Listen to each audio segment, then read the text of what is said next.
Na wani? Na gajiya. Lafiya lau. Ya gida. Ko gaisa mana?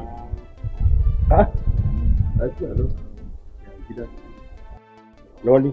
Baba. Ya sha'anin kasuwa kuma? A kasuwa alhamdulillah. To madalla. Ai kana kwari ne ko tunga?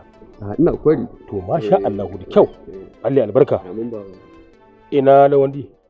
Wannan bai wa Allah. Yan uwa Harira ce. Ka san ita Harira bata haihu ba.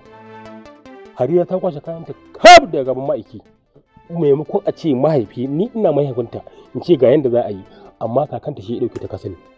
Aka je aka canja magana.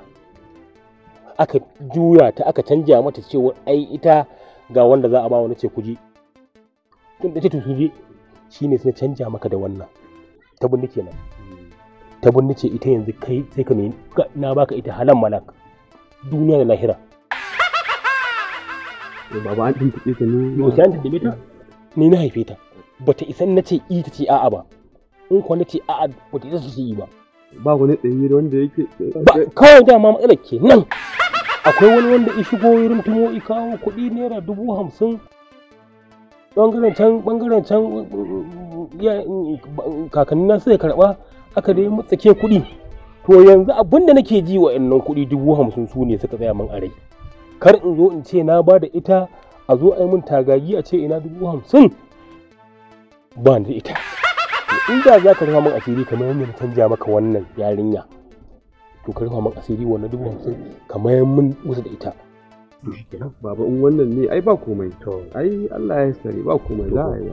In Allah ya da gobe sai in kama har da ma na wani dan cefa ne a dan hidimar gida dai.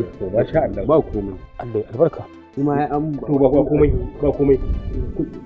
kuma ku tura juna ku saba da juna tun yanzu kan aure yanzu ya nake ana rafi hanyar kina hauka a huta lafiya to kai har ka yadda? Ya ba zan yadda ba irin wannan kyauta haka babba. Binni ba zan ce baba na mahaukaci ba amma kai baka da hankali. Baka da hankali ka kalle ni ka ce wannan zan aure ka an yi aure a ƙauye? Ya koyi ai kuɗi su ne binni yanzu ina da kuɗi menene a ciki? Dalla malam ka nema wanda zaka yi rage ni wallahi sai ya wala malam sai an ji.